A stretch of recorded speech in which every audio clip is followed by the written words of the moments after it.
Hello and welcome to Wolf United with me, John Foster, MUFC. Our 100th show. This is our 100th YouTube show, so we're going to have a bit of fun and games throughout the show. We're going to have a few drinking games. We're going to be reminiscing about the other 99 shows, but we have got some stuff to talk about in the first half of the show, as always, as well. Natalie, how you doing, mate? I'm doing good, John. Wow, never thought we'd get to 100. It's great seeing all the comments, thanking us, congratulating us. Obviously, all the guys here, every guy's with the shows, and, just me without the show, but no, keep tuned in. I'll have my own show soon, don't worry. Yeah, we can touch on that later in the show if you want, or we can talk about it a little bit later. But yeah, absolutely, it's going to happen on a Wednesday night, so it's going to be brilliant. I really can't wait. And thank you to everybody in the comments. Stu, good to see you back, mate. Great show on Saturday. I really enjoyed watching that one back, mate. Really good on the Ben and Matt show. If you haven't seen that one, please go back to last Saturday because that was a good show. That was. Matt, how you keeping, mate? Yeah, I'm not bad, pal. Countdown now till 6-week break. So. 4 days left. So I'm absolutely buzzing. I'm tired, but I'm looking forward to it. So, yeah, we'll go with that. Life of being a teacher, 6 weeks off. I love that. I bet you hear that all the time. No, we need it. We need it. Ben, how you doing, mate? You okay? I'm really good. Cheers, mate. Really good. 100 shows. Wow. That's crept up really quickly. But, 100 great shows are here. So the next 100. Yeah, absolutely. Yeah. Yeah, all good. So let's just talk a little bit about what to expect on this show then. So obviously it's been announced and confirmed that Stoney has joined San Diego. I remember this rumour going around back in May, and we'll give the journalists from The Athletic credit throughout the show when we go into a bit more detail on who kind of blogged that back on May the 12th. So we'll go into that a little bit as well.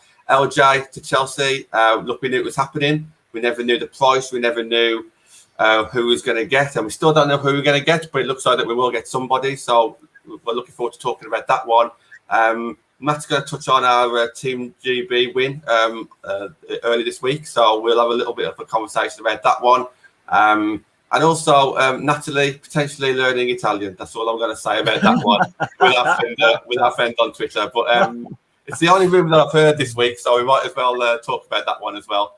But towards the second half of the show as well, we are going to relive some of our favourite memories and our favourite guests on the show, because I think 100 shows is a good landmark. And don't forget, every show we have someone on, we have someone different on, and it's great just to be able to interact with so many people. So I think we need to kind of reminisce, because sometimes I just feel that we go from show to show to show to show, and you almost forget who you've had on. And I sometimes have to sit back and just watch something from 2 or 3 weeks ago, because sometimes we forget how lucky we are to chat to some of these journalists and agents and coaches. And when you're presenting or when you're actually on the show, you've got a lot going on and you kind of forget So sometimes you just need to sit back and just think to yourself, wow, I've just spoken to this person and they've just gave some brilliant information here. So we'll just go over a little bit about that as well.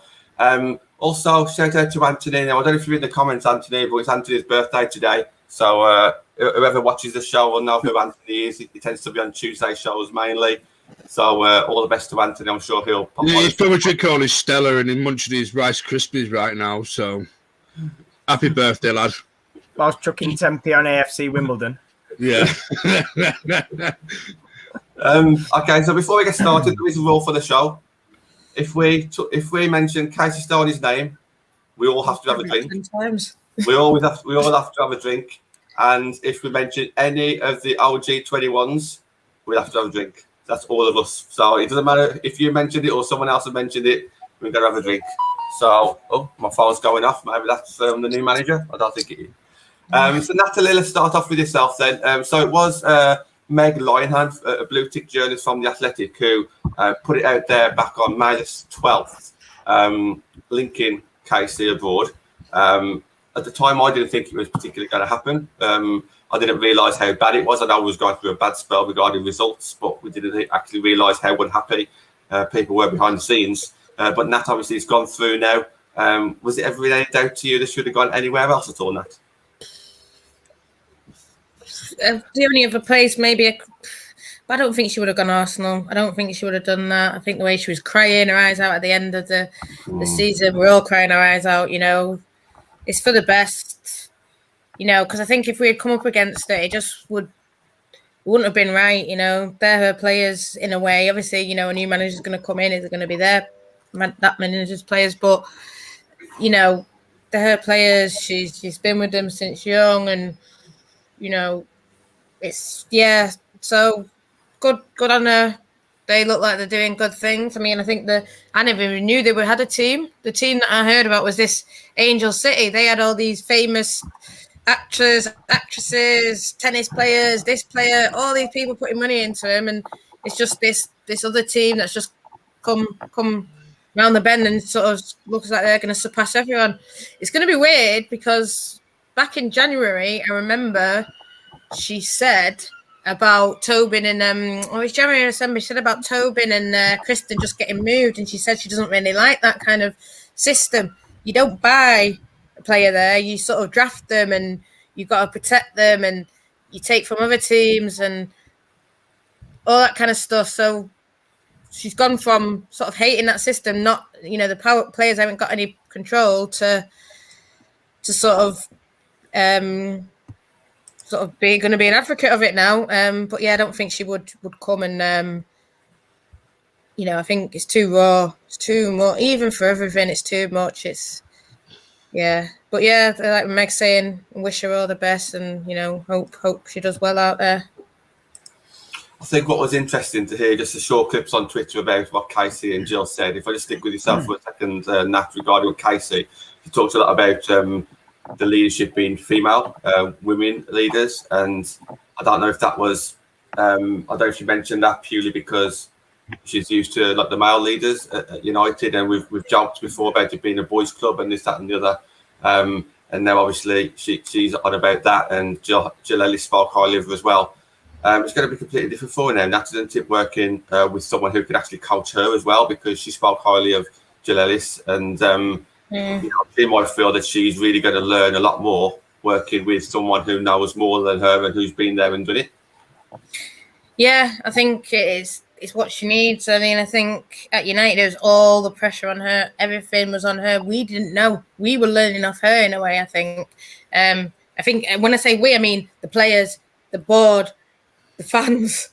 We were all learning off her because we didn't know anything about women's football. Obviously,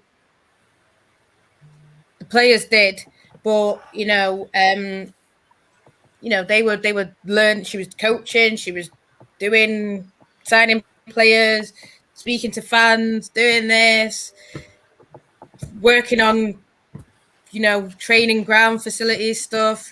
Stuff that's really she didn't need to do, and I think we're just learning slowly, very slowly, and we expected Casey maybe to sort of drag us up there, but now this is someone that sort of is going to say to her, no, you're doing this wrong, and in a way she's going to have to listen to her and say, actually, no, you're right, because you've done that, won it all kind of thing. So yeah, it's going to be good for her. It's development that probably she needs. So I'm happy for her. There you go. Yeah, it was a kick in the guts. Well, I can't. I said it last night. I was on the Man United Women's Supporters Club, and I said it with Deborah, and I said I can't sit and cry anymore over Casey. It's sort of, I feel like thank you so much, but it's done, and yeah, it's done. When I stopped crying, that was it. It was done. So for me, it's going to sound really horrible. I didn't feel anything when she went. I thought, congratulations to you. On like, where's our manager? You know what I mean? That's just what I thought. I think we got lucky. But I'm not. Yeah. I think when we went there, I think that really helped us. I know it's really, really selfish, but at least we kind of said goodbye, didn't we? And we kind of got it into our heads. Okay, well, this is the end now. And I think if I hadn't gone there, I'd have been really disappointed and frustrated, I think. Matt, I was going to ask you the exact same question as what Harry's just kind of put in his comments. Jill said Casey wanted a club that matched her ambition. I mean, what are your thoughts on that? When it kind of, if it's all true and if all the rumours are true, then it's just kind of proof that she had high standards and at a club. Yeah, no, I'd agree with the comment. I think spot on. She did want a club that matched her ambition. She was probably promised quite a lot, especially after season one. I don't know. It's probably a kick in the teeth to her. and a kick in the teeth to sort of us as well, really, because I think, you know, it's not her fault the club haven't matched her ambition, and it's not sort of fans' fault. And I know that sounds like a weird thing to say, but at the end of the day, it's fans and her that's suffering. You know, obviously big loss. You only have to listen to Jill Ellis and how highly she spoke of Casey in the last day or two to know what we've lost. And I think, you know, if somebody like Jill says that about you, then, you know, what a compliment. I think, you know, a lot of people criticise Jill Ellis, but at the end of the day, she's a winner. She's won trophies, she wins games. That's a fact. So, yeah, you know, like I say, agree with Harry.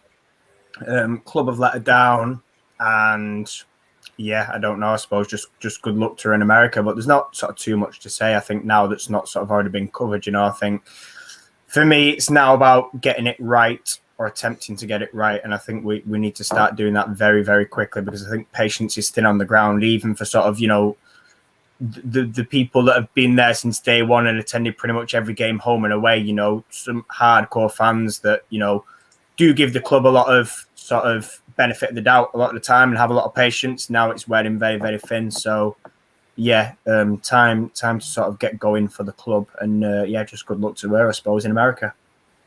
Yeah, absolutely. Jonathan Boy in the comments, don't forget to inbox the Man United Women's Supporters Group as well with what we were talking about before, and I'm looking forward to seeing you at the stadium next season.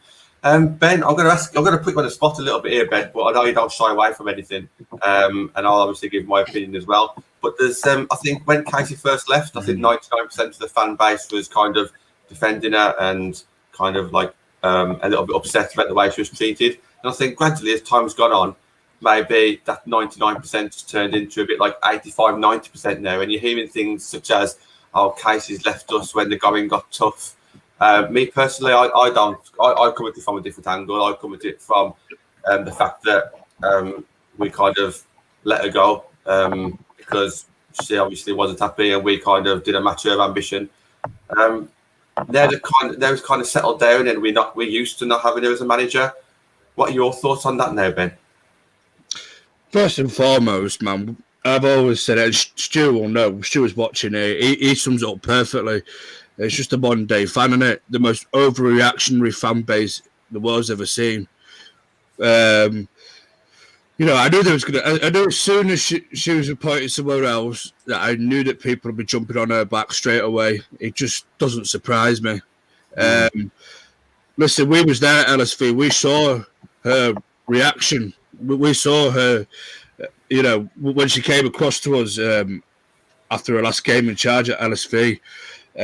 We saw her reaction. We saw her emotion, and you know, Twitter can't even tell you that emotion on her face. What we saw her, she was really upset, mate. She didn't want to leave United. To where's she gone to? I've never even heard of that football team. Angel City, is it? Who are they? San Diego. Who the hell are they? You know, you're telling me that she'd left United for that? No, not a chance. You know, of course, she's never going to be out of work for long. She's got bills to pay. She's got kids to feed. You know, she's got a family to support. You know, and I said, I think I said it quite a while back. Don't expect her to be out of a job for too long. You know, she's going to be very well, highly sought after. But to say that she's left United, jumped ship because the going got tough, and you know, San Diego. I don't know why I keep calling them Angel City, but San Diego are paying them more money, and you know, and all this codswallop. Nah, I'm not buying it, mate. I'm not buying it at all. Listen, what's happened? As Natalie said, what's happened at United's happened. We need to move on. We can't just keep on groveling over Casey Stoney now. I see. I'm on water because I'm at work, and I'll probably get breathalyzed today, no doubt. At least you don't. I know, but we said it about 10 times. We probably missed it. Where's the administrators in the comments? You should be telling us. Yeah, no, you need to help us out, guys. Go on. But what was I saying? Yeah. But yeah, I can't remember what I was saying now. It's time to move on, Ben. I agree. It is time to move on. It's time to move on. You know, just start fresh. I wish Casey all the best. I wish for every success. You know, over in America. I hope it really goes well for her. But, you know, I'm not buying into all this. She left United when the going got tough. She left United because the situation was untenable for her. She was like, listen, I can't do this anymore. You can't give me the support that I need. You can't give me the players that I want. You can't give me that little bit of extra money that I need. You keep slicing my budget. You keep, you know, we're shafted with training facilities, you know. Yes, I know COVID's obviously has made everything that little bit more difficult, but it just shows you where United's forward thinking is and future planning is. And that's the problem with Manchester United. The future planning has been absolutely shoddy, you know, compared to other clubs. But hopefully now this Casey Leave has given not just the fans, but the people behind the scenes, the people on the board, the people in them higher positions to kick up the backside that they really need. That you need future and forward planning, because whatever manager comes in next, whoever he or she may be, you know, we need to make sure we've got that 5-year plan. That Casey always talks about a 5-year plan at Champions League football. That if we're going to have another manager that's got another 5-year plan, you know, we make sure we give them the 5-year plan. We make sure we give them every available opportunity to take as much advantage of that 5-year plan as possible and bring it forward. Because I'll tell you now, if we gave Casey everything that she needed, we'd have had Champions League football last season. We'd have had Champions League football last season. No, not a question about it. We lost out by 1 point. We'd have had Champions League football last season. So, yeah. Sorry, I thought I was just reading Stuart's comment about Carthage could have been all over about missing drink. But yeah, but sorry, now as you were saying. Yeah, just I think she started off the championship with so little. You get what I mean? It was, and then Willie left, and then she had to bring in Glenn just as just as a help. So we're sitting in saying, oh, the going get tough. It's tough in the championship. But the championship was not easy. It was easier. Yeah. You know, potentially that team now going into the championship with loads of full-time teams with not the level of staff that they've got. We might not have romped it the way we did, But she's gone now, and I agree with what you're saying. And it's just time to move on and show the new manager is going to get support. They learn from the mistakes that they've made. Which I hope they are, because they are putting money in, and they are looking to, it might take a bit longer and all this talk of they've missed this, but I hope that they want it to be, success. And now it's the new manager who's going to hopefully take us there. Karen in the comments, I'll just quickly answer this one. Do you think the club will give the new manager the support he or she needs? I think they need to think about higher than the manager at the moment. I think they need to think about getting somebody in who can kind of help the manager and make sure that they're not in this position again. Because if this manager comes in who is used to just being a coach and not so much away from the field and things like that, then they need somebody to support. Nat, I know you mentioned on a previous show about how Barcelona do it. Now, we don't need to necessarily go to that extent just yet. But I do think as you bring in a new manager, maybe you need to start bringing in somebody else this year as well, above that manager, just to kind of help him or her out. So I think at the moment, I think that's what they need to do, and then start learning from there, because who's going to give them the support that they need, really, because who knows what support they need. That's the way I'm looking at it now. We're going to move on to LJ, to Chelsea. Nat, obviously, I'll stick with you on this one. 50 grand plus add-ons plus a player, I think, last thing I heard. I don't know if anything's changed since then. It all depends on who that player is, isn't it? That's in my opinion. 100k, they're saying 50k rising to 100 and maybe 200 or 150. I mean, I came on the show, we had it with Rich, and then we're going to talk about, I said 500,000. And then when we had the initial talk was 300,000, and that would have been record breaking. But for me, she is that level. And oh yeah, we just mentioned LJ drink. Well done. Craney drink. But yeah, she didn't want to be here. She wants to go and play in London. I mean, I don't know if it's what's gone on this season. Potentially, if we'd been in Champions League, would she have stayed? Or is it all to do with COVID, away from the family, feeling lonely? Because, I've heard Jack is now saying she never wanted to go back to Holland, but COVID has made her, seriously consider it and want to sort of be close to home, be close to family, be close to friends. And, you know, LJ's 18 going on 19, probably going on 20 now. So, you know, is that why she's gone? And this is just sort of the way that has been sort of triggered it all, you know, as well. Is it she was having those thoughts because she was locked down, and then with all that happened, the chaos that happened here, and she thought, you know what, yeah, you know, is that what it is? But it is what it is. Love LJ. I'll always love LJ. And I get people like this and that. She's leaving for a rival. Alex, and I just mentioned Energy 21 Drink. Well done. For me, Good one. she's like a little sister. She's like a little sister to me. You know, I remember seeing her when she was young, and she scored them 2 goals versus Aston Villa, and she never.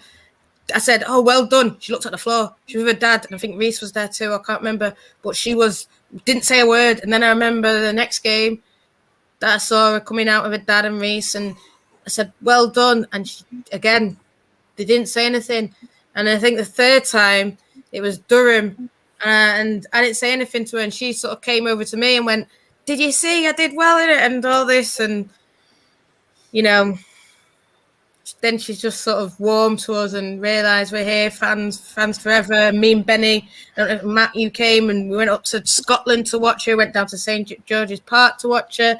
She's got merch with her on it, you know, all that kind of stuff. And I mean, Chelsea are good fans, but they're not going to be anything. And I think when we went down to the ground and she said what she said, and she knows that. She knows, like, we're best fans, and she's not going to get you know, not in a horrible way, but yeah, we're the top level fans, and we've followed her everywhere. And you know, obviously she's going on for better things for herself and to be with her family. And yeah, what can you say? That's all I can say. Yeah. Matt, obviously, I know both of your thoughts on LJ. We know how talented she is, and it's a massive loss. But if we just move on a little bit, because that's going to be our 6th player now that's going to leave. Can you see anybody else leaving us all, Matt? Because obviously we hear things here and there, but it's not happened yet. Why hasn't it happened yet? Just what are your thoughts at the moment regarding the outs? Yeah, I mean, me and Anthony briefly touched on this on my Tuesday show, and I put the question to him, and I said, obviously, there's at least 4, possibly 5 players out of contract that I know of. And I said to him, does he think that they are staying, or that they've been offered a new deal, or that there's maybe an extension? And a conversation I had earlier today, and I found something out, and it's just Jonathan Ball's actually put a name on screen. What name's he put on, Matt? Hey? What name's he put on? Katie Zellum, captain. Hey. Oh, yeah. You've done that on purpose now in the middle of me talking. Yeah, so anyway, back to Skipper. I was led to believe that apparently she had a 1-year option. So everyone thought she was out of contract, which was technically correct. And I heard sort of this afternoon that the club had taken up a 1-year option. Now, obviously, I'm assuming they've not bothered to communicate that, like everything else. But yeah, so I think obviously that's that. In terms of other players, you know, like to Martha, Smithy, Fran Bentley, just to think off the top of my head. There's 3 for you if you want to drink. Oh, geez. You know, again, are they waiting for a new manager to come in to discuss potential plans? New manager might want to keep them.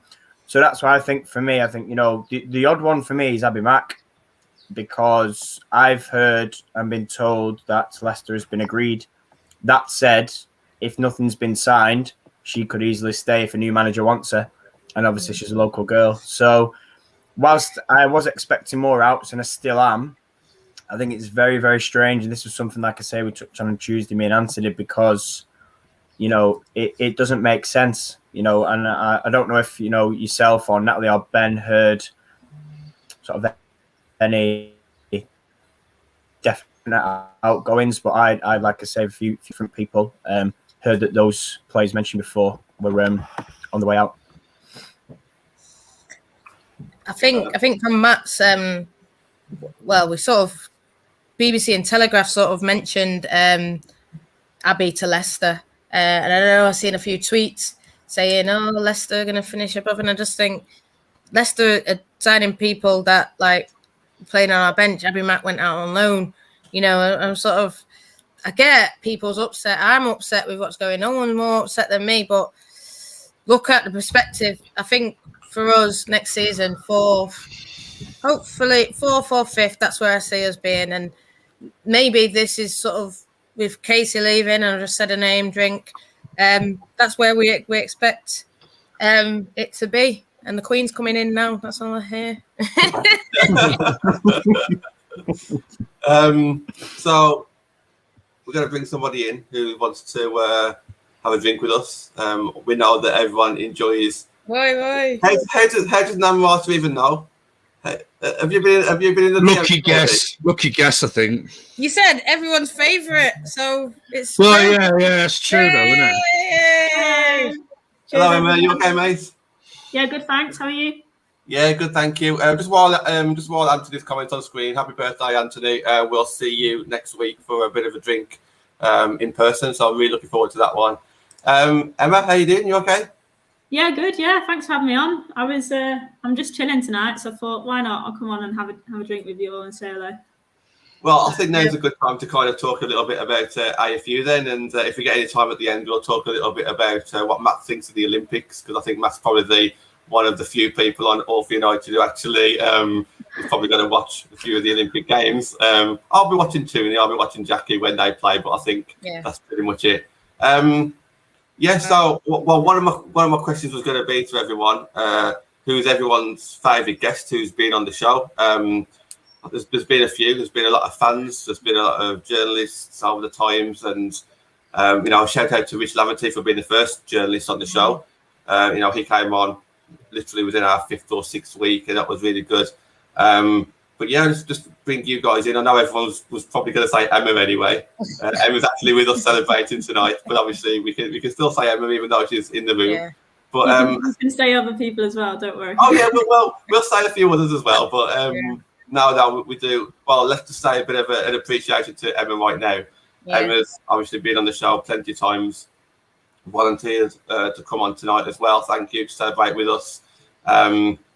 And it's just really good to see that we got your support as well, not just you personally, but just journalists in general. I think when you come on, people kind of realise that you wouldn't just go on to anybody's show. So I think it makes All for United WFC a bit more credible when you come on, Emma. You've got a lot of followers. You've got a lot more followers than a lot of journalists out there. And I think if I go on to a different subject, I think that's because you do things the way that fans want. I don't think there's any coincidence that you've got more followers than most. It's because you give people what they want to read and listen to. So I'm going to shut up now, but I was going to move on to the rest of you. But Nat, do you want to kind of give a bit of a shout out to Emma and everybody else? I mean, I loved all our guests. I love obviously Emma, and I think my favourite show with Emma on is, I know your favourite show, John, with Emma on, but like it's not that one. It's the Dubai Gate one. Yeah, I think that was the first one that you were on, Emma, and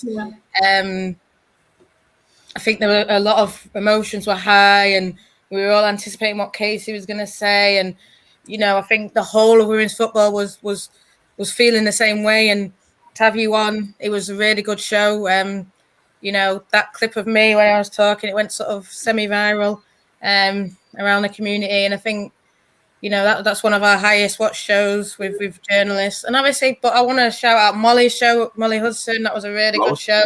Yeah. And she came on. Susie Rat was a really good show. The ones that Rich has been on, it's really good as well. Rich is like one of the first women's football journalists I've ever spoke to. So he's always there. He's always, glad to come on. So I really appreciate him for that. And, just I suppose even the newer ones like Mia we've had on, and I know we've got some other guests who are looking to come on. And Adam's doing well as well. Adam was really good. Brad, even though Brad Cox. Yeah. He talks more about the men's team, but he does a little bit about the women, and he came on and he gave his perspective. And it's good to hear people that are like I think you, Emma, do it as well. You talk, you listen to us, but then you say your opinion. And the Dubai Gate got him started watching. Yeah, it's good. It's a good range of guests I think we've had on. We'll have everyone on. We'll have fans from other clubs and all that, and we've got our local Birmingham fans that watch. We've got Sunderland fans that watch. We've got Chelsea fans that watch. Arsenal fans now that watch. And yeah, thanks to everyone who's watching and who's tuned into all 100 shows. I'll let Emma do a bit of speaking before I come on to Ben and Matt. I don't know what you want to say, Emma, because we haven't scheduled anything. Literally, we haven't scripted anything. This was organised literally 35 minutes ago, so you can say whatever you want to say, Emma. Yeah, well, first of all, congratulations, guys, on your 100th show. That was one of the reasons why I wanted to come on and just sort of say well done to all of your hard work, and thanks for the support that you guys give me, and thanks for reading my stuff, retweeting it, engaging. That's why I'm on Twitter. It's not just to be somebody who just, churns out articles and churns out, tweets. I like to engage with people. So, I always love chatting with you guys and all of the fans in women's football. So, yeah, thanks for that. And thanks for having me on. And here's to another 100. So, cheers, everyone. Cheers. Emma, do you think social media's changed during lockdown? Because obviously, no one's been a game, so everyone's been interacting more on Twitter, social media. And if so, do you kind of think that I think you've grasped it more than a lot of journalists that we spoke to. I think a lot of journalists are kind of getting onto that bandwagon now, or they're kind of seeing that. But to me, I think you got it, quite a while ago. And I don't know if that was on purpose. You might have just been doing it subliminally, but I do follow a lot of journalists, and I think you've nailed it. But do you kind of see a bit of a shift in how in demand social media has been in the last 18 months or so? Yeah, I think so. I think naturally, if you're not going to games and you're not engaging with the people that you usually watch football with sort of week in, week out, then obviously social media is your go-to then, isn't it? To kind of voice your opinions and to debate and, just to jump around ideas. So I think that's quite natural. But then I think, from my kind of perspective, I'm just kind of who I am on Twitter. I'm naturally quite a chatty person anyway, so which is probably why I never shut up. But I really like the engagement side. But I think all I would say is perhaps why others don't do it, and this is why I don't do it a lot regarding the men's football, because obviously that is predominantly kind of my background. That's kind of how I sort of got into my job at the BBC. But I've always done women's football because I'm passionate about it. I tend to not engage in terms of the men's football side because, you end up getting abused, sadly, which is, one of the downsides of working in the media. So not to bring the mood down, but that's probably one of the reasons as to why a lot of people actually don't engage, is because we do unfortunately get a lot of shit, to put it bluntly. So, but like I say, for me, I'd rather take any shit that comes my way if it means that I get to listen to the fans and speak to the fans regularly. That's really important to me. So bring it on. Absolutely. Ben, come back to you then. So some of your favourite guests that you've had on the show? Everybody really. I've enjoyed everybody. Stu was a good one last week on my show, Matt's show. Matt himself's always a wealth of knowledge because I ain't going to Scooby-Doo half the time about nothing, away from United. I don't have a Scooby-Doo about anything really. So glad to always have Matt on when we sat on Saturdays. The Dubai gate, I agree. Everything that was probably the best one ever, to be honest with you. The breaking, when we all went live with the breaking Casey Stoney news, with the news that we never thought would ever happen, not this soon anyway. That one was that's probably the most emotional one, really. If you ask me, where my emotions were all over the place, I couldn't spit words out half the time. There's been some great guests. All the journalists, we're also, coaches, journalists. We're also all of the guests from around the world, from Australia, from wherever they may be. We've had some guests from colours, all four colours of the globe. And it's good to see that we're having that far outreach. Just long may it continue, because the real stars of the show, of course, are the guests that we have on, and of course the people that watch us. They're the real stars. I mean, I just sit here and say my little piece, and I present my Saturday night show. That's all I could do. The real stars of the show are the people that come on and guests like Emma, like Lee Birch as well. Let's not forget we had Birch on as well. I thought that was a really decent one. That was quite a bit of an eye opener. Stu from since 71 as well, Stu Barker. I love that guy. Shout out to him. It was always a pleasure having him on. So, Listen, long may it continue, and hopefully the guests just keep getting better and better and better as well. And we can expand and we can grow this channel week by week, month by month, year by year. And just keep it all up to all for United WFC, because this channel's going places, and hopefully it can become the number one place to come for all your women's football content, not just Manchester United, but women's football in general. The ideas that we've got, and I know Matt also does on his Tuesday night shows a bit of a WFC show as well, which is a bit more of a broader show for the rest of the leagues and whatever. So yeah, long may it continue. I think Nat's just dropped out, but she'll be back in a minute. Still back. Karen, Reece is going to be back on next month. I'm really looking forward to getting him back on. That's been confirmed today. So shout out to Reece as well. Emma, Ben mentioned the day that Casey resigned. Obviously, social media had a massive meltdown. We had a massive meltdown. We did a 2-hour live show and about 4:30 in the afternoon, and we could have gone on forever. I don't know much about women's football from the past. I don't know much about other teams. But how would you kind of rank Casey Stoney's resignation in comparison to any other women's football manager who's either got sacked or left on their own accord when it comes to publicity? It's a good question. I mean, it's got to be right up there, surely, if not the number one. I wouldn't even just say in women's football. I think it was a shock, across football in general. Obviously, any manager who's leaving a club like Manchester United it's going to be big news publicly. But the fact that Casey's kind of came so out of the blue, like I've said, I think I said on one of the shows after that I was on, that actually in hindsight, I was kind of questioning it, like a few things a few weeks before I picked up the phone to Manchester United. I kind of actually had a few articles in the bag a little bit, but nowhere near to the extent that she was leaving. I just sort of caught wind that, she was perhaps a little bit frustrated. And obviously I wrote an article off the back of that, but it certainly came out the blue to everyone. So I think because of that, naturally, it was big news. It was, I remember seeing it and just being kind of shocked and taken aback by it. So massive news. I'm trying to think of one that's probably been bigger. I guess. Craig in the comments, sorry to interrupt. Craig in the comments put David Parker leaving Birmingham was a big one. I don't know if you can add any extra ones, but that's his. Yeah, I mean, it's difficult because the women's game has grown so much in the last 5 years that I would say, in the last 5 years, while, previous managers' departures may have been big for their individual clubs and within the women's football community, I think what Casey's departure did was really branch out to, the wider football community. I think like Nick Cushion, actually, when he left Man City, I think while that was kind of, it wasn't as big a shock and it didn't really come out of the blue, and it obviously, it was a while until he actually left. I think the fact that was kind of the new Manchester City era and then he moved on, that was quite a big turning point, I think, as well. But yeah, probably Casey in terms of the wider football, I think that probably had the biggest impact.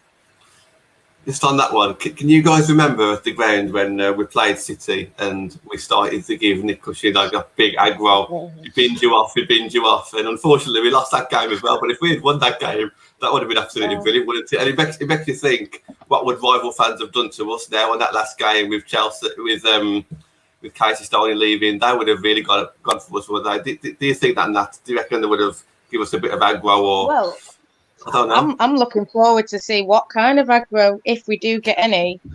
Because listen, if this was another club, we would, like not in a horrible way to like lose or anything, but we might give a bit of stick out, this and that, but not like laughing at anything. But I do look forward to seeing if anyone's going to say anything or what it'll be like. But no, I think everyone's sort of, like Emma says, wide football, everyone's sort of affected by it, really.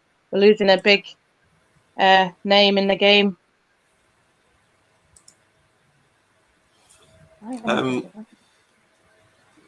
Matt, let's move on to you. Favourite guests, I'm guessing Lee Birch will be one of them because you organised that one as well, didn't you? Yeah, I suppose. I mean, listen, Benny covered pretty much every single guest we've ever had on, but yeah, I think Lee was just one of my favourites because I think we were only about 3 or 4 months into doing everything. So I think to get him on at the start of this year, you know, and especially somebody of Lee's sort of stature and his his achievements and his name in football, I think that was fantastic. And just to get an insight from somebody that actually works in the game, I think it's quite rare to be able to get sort of managers and players on to sort of shows that we do. But again, dead thankful for him for coming on.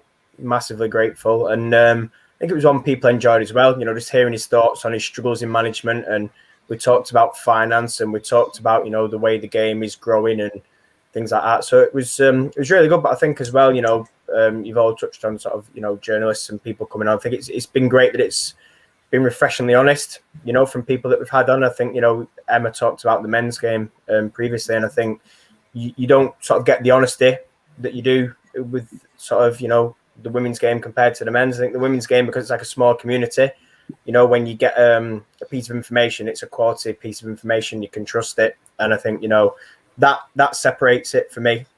I think, it's great that people can actually, listen to that and sort of run with it, and it's something, like I said, it's credible. And I think people just appreciate the honesty, because I think back to when I first started watching women's football, sort of 2014-15, and it wasn't sort of got the coverage it has now, and it was difficult to find information. And I think now the more information you get and the more fans can talk about, the better for the game. And I think it's really helped grow it now. You see so many stories each day on women's football, and it's, like I said, in a short space of time, it's come a very long way. Just touching on Birch as well. One of the things I remember the most about that episode was how he spoke about tactics, about how he would win Arsenal. I think he was playing Arsenal, wasn't we? And I think he nailed it. He knew exactly how they would score. I think he kind of knew where their danger zones was as well. And we don't really speak too much about tactics on this show. It's not the kind of style of shows that we do, but maybe we will in the future.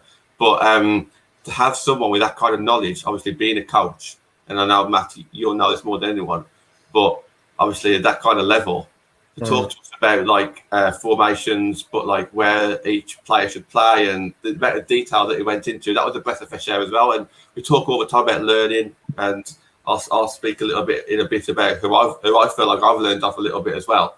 But we talk about learning and getting information from people. We talk about tactics, and no one's better than an actual coach themselves. And I thought that was really good to have on that show.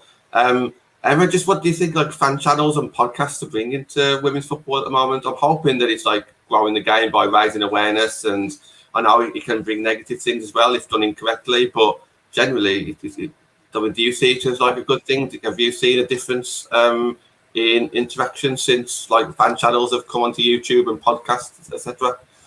Yeah, massively, and it's one of the reasons why I love coming on these shows, because it's something that I've always done in the men's game as well. I've always been a massive supporter of fan channels, because, like I say, and I've said this from day one, I think it's important that you have obviously the players speaking out. I think it's you want the journalists providing factual and quality information, and then I think the most important voice of all in football is the fans. So to have a platform where fans can voice their opinions and voice what they think and show their support I think is only going to grow the women's football fan bases. So I think it's really good, and it's nice to see lots of clubs that are coming up from the Championship as well. Leicester, they're really putting a lot of effort into what they're doing now. I think they've got a great supporters club over there, and I've spoken to them, and I've spoken to a couple of the guys who do sort of the fan podcast. I think I'm going to be on one of their shows in September. We've sort of nailed it down today, so looking forward to that one. Obviously the Birmingham fans, I know Craig's on here, so yeah, it's always great to see Birmingham fans nice and active and voicing their opinions.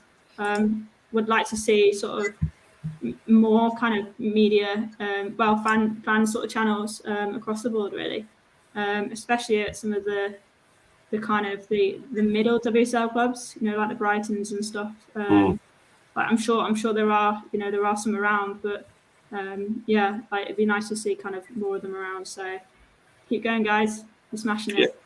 Thank you. I agree that I want to see that. I want to see every club have one, and I would happily. I'm sure no one's really watching this, but if ever anyone wants to message me, I'll help them, and I'm sure Natalie would as well, and we'll help grow it together. And this is what we want. We want fans to be able to speak like this on social media, because this is what a lot of people listen to. We're only at stadiums for like 2-3 hours a week. Where else can we interact? It's all on social media now, isn't it? So, absolutely. Nat, just one of the guests that we had on quite recently, in the last month or so, Reese, agent from Next Gen Sports, Reese Land. I think he was a great guest. Do you want to say what you thought of that show? Yeah, I think I hope I'm all right now. I'm decent. Yeah. But Reese, I think in the men's game as well, agents, they got a bad rap. They get a bad rep. But I think Reese just really, I warmed to him. I really liked him. He's such a nice guy. He understood. He gets it. He wants it. He, like what Emma's saying, more fans speaking out, demanding, asking of more media, more coverage is only going to be beneficial. But he didn't sort of play us along, this and that. He spoke honestly as well, like all our guests have done. So I really enjoyed listening to him, because agents, they get the rep of being the bad guys, and I put a few questions to him about that kind of reputation, and about money going out of the game, etc. And he was expecting it, but he took it, and he said what he had to say back, and I really liked it. He was a really good guy, and I'm hoping he'll come on next season or in the summer or any point. I'll always try and help him out, and not to the detriment, but he's an all right lad. Yeah, definitely. And like I said, I'm looking forward to getting him back on next month. Harry, it is always good to get other clubs fans on, and we will be getting someone from Bristol on when the time's right. If you put 2 and 2 together, you'll probably know when that time is right. But looking forward to it. And we do. I'll give a shout out. We've had Emma on from Man City Fancast, Emma Sean.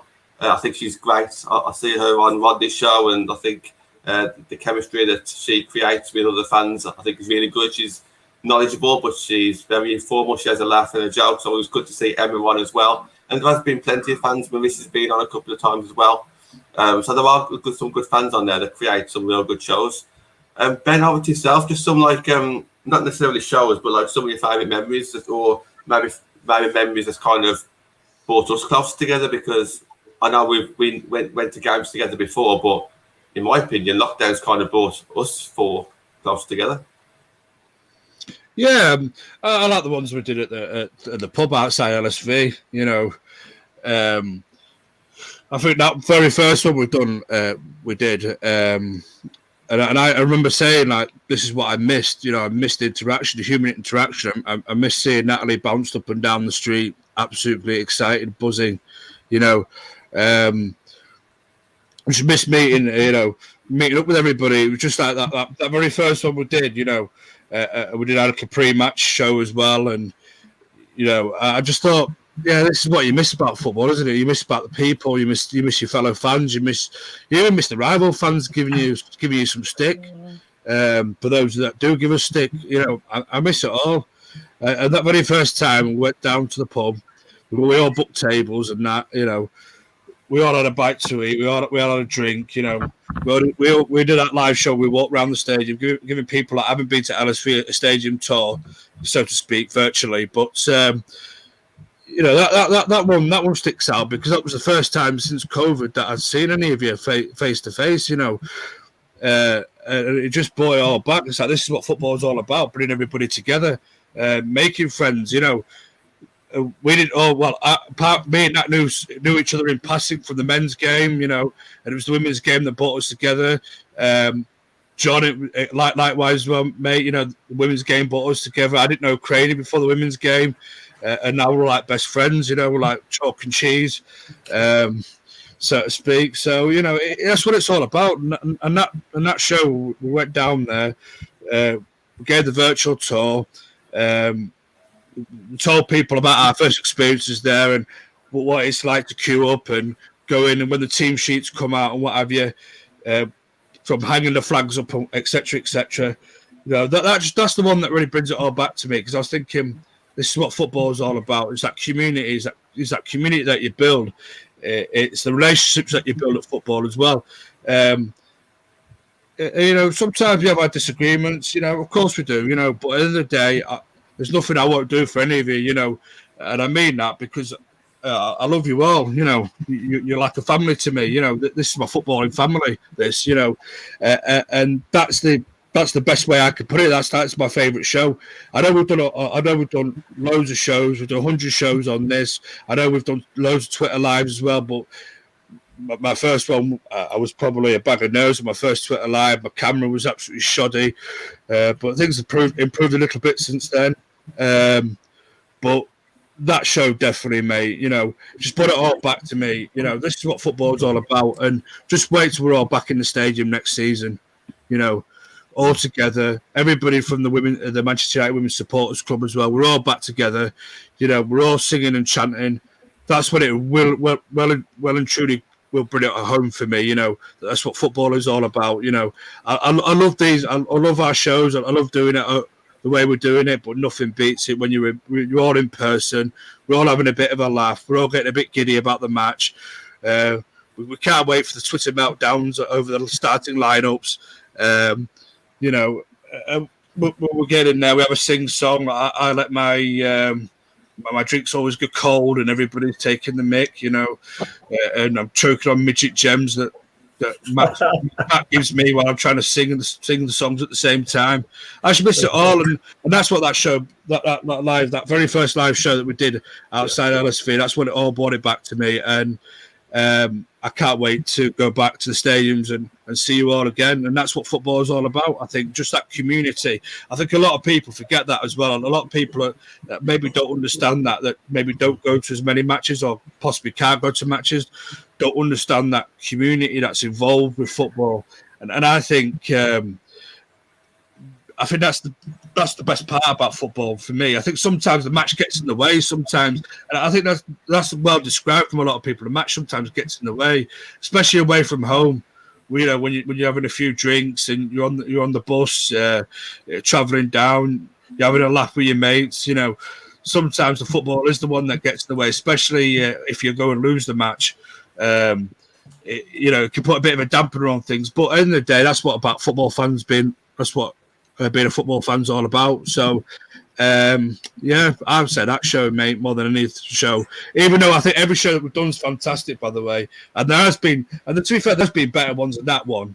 There's been, like I mentioned before, but that one, personally, for me, is my favourite because of the interaction.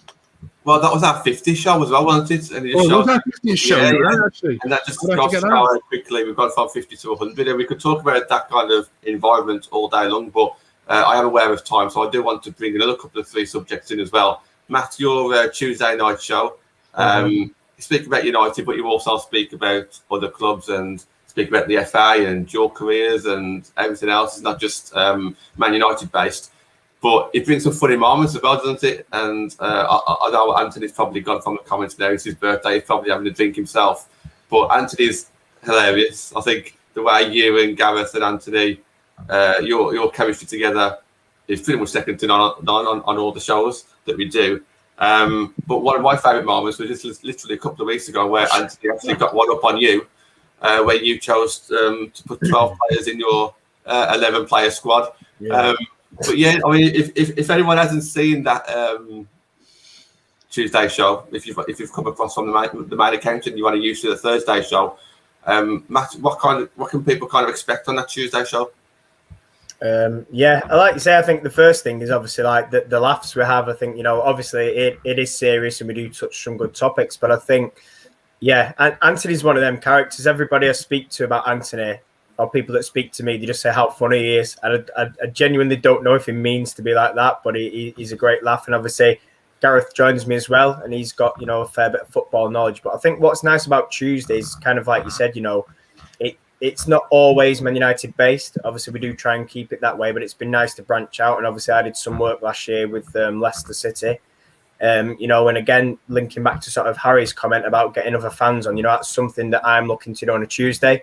We did a Twitter live with Hannah from the Leicester City Women's Supporter Club. just short of 1,000 views, and it just showed, the appetite was there, not only from fans but players tuned in as well. So I think on a Tuesday, football as a whole, it's great to talk about Man United, but I think sometimes if we can branch out and discuss things like, for example, when Farrell Williams retired, I was able to cover that, and I think a legend of the game deserves, in my view, that coverage by our channel. And I think it's what people like to see. It's a channel for everybody, and we enjoy having opposition fans in comments. And I know you've been on other shows, John. You've done, like you said, shows with Emma and things like that. But yeah, just lots to come on a Tuesday. Like I say, nice little mixture of Man United and football in general. And I know we are sort of going to hopefully branch out and cover a few more clubs next year, championship wise as well. We're hoping to do a couple of things with the likes of Coventry and Sheffield, and just sort of get those relationships in place really, and build upon what we've started.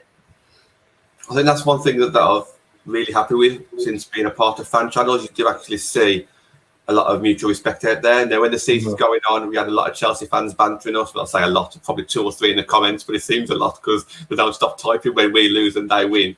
But generally, I think, you see all the people that comment here. Craig, I'll point Craig out because he's in, week out, and, a rival fan, but obviously speaking highly of our club or other fans, etc. And I think that is a good thing regarding Tuesday. Even though you don't support Man United, you don't need to. You can actually come on and hear about just women's football in general. And I think it's really good that we've come up with that idea once a week, where Tuesdays we can kind of just relate it to women's football and not just Man United. Emma, you've been on about 3 or 4 shows now. I think we spoke about Dubai, we spoke about Casey leaving, and we also spoke about transfers. One thing that sticks in my head was clips of Natalie, where basically I had to make recordings of these because I just found them so funny.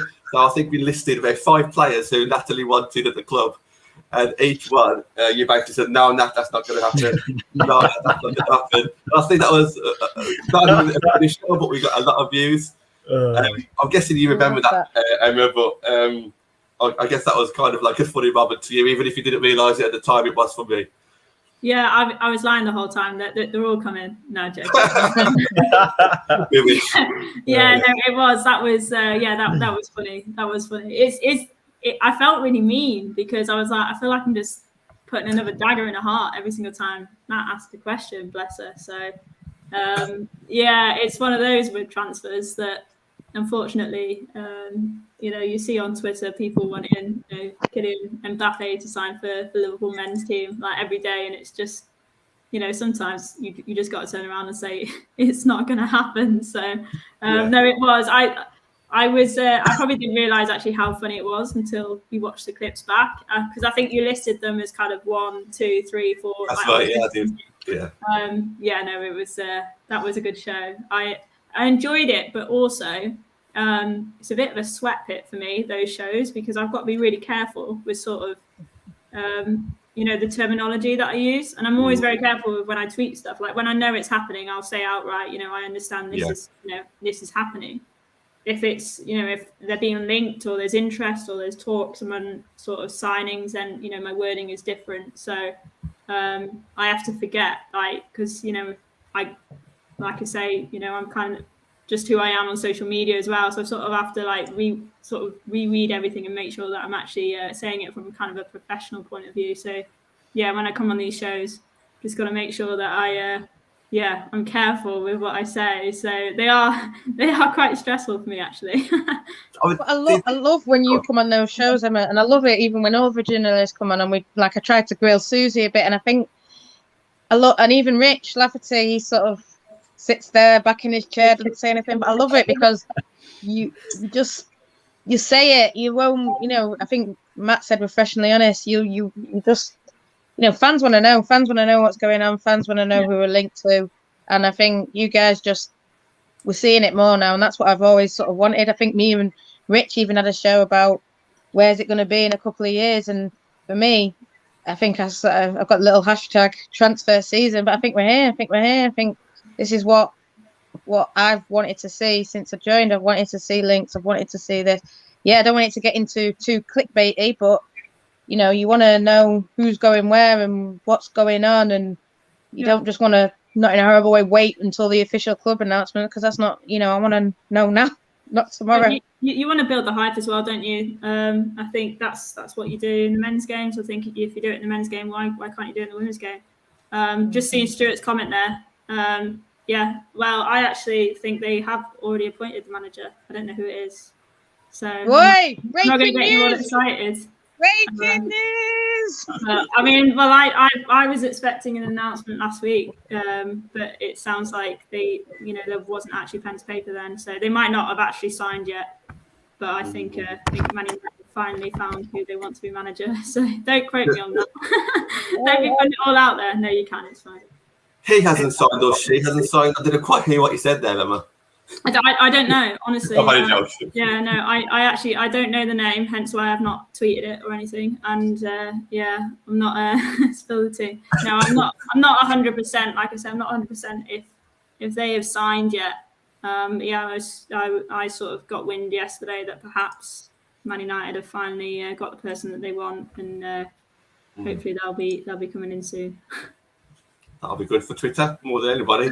Nat, just finish off for yourself a couple of things. And so, one, obviously, some of your fond memories of the channel, and also one of the things that we've been reading on Twitter from Italy. If you want to just mention a couple what you've been reading on there, because you seem to know a bit more about it than anybody else. So we'll just have a little comment on that one. I've got a new friend. I think Emma's got a new friend as well. I think we've all got a new friend. He's called Antonio.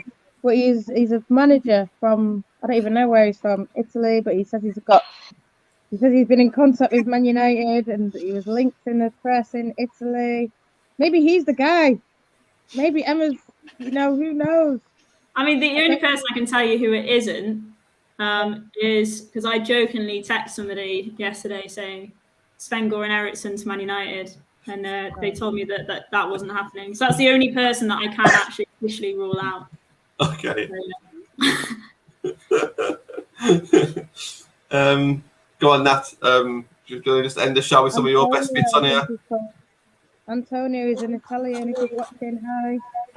If not, I'm sure he'll start tweeting me later tonight or later. He's saying a lot about how he'd love to be Man United manager. So I'd love him to come have some prosecco with us, have some drinks. We'll have a good time. And you just want to finish up by saying some of your best bits on the show, because obviously you kind of make the shows. A lot of people come on here, not just for you, but for your passion and knowledge. Have you got any moments that stand out for yourself? Wait, was that for me? Oh, no, sorry, Natalie. Sorry, Nat. I don't know if you can hear me. Can you hear me, Nat? You hear me? Yeah, you was a bit quiet, but you're okay. Carry on. Any memories that I have? Yeah, just having people like Emma on and dropping the news like she's done. These are the best moments. Awesome. Well, we come to the end of the show.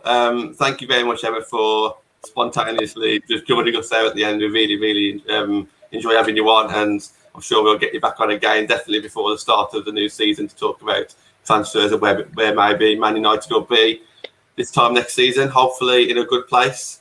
Matt, Ben, Nat, thank you for joining us. What's the schedule for the rest of the week, Matt? Good question. You're back with Fans Forum tomorrow. Good question. Yeah, that's correct. Yeah, Friday.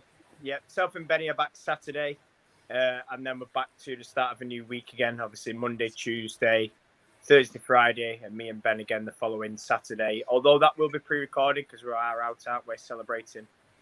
So 24th pre-record, but it's one of them. Show still goes on, so yeah. And keep an eye out on Sunday for the social media updates. Cool, thank you. All right, then, guys, thank you very much, and we shall see you again very soon. Thank you, guys.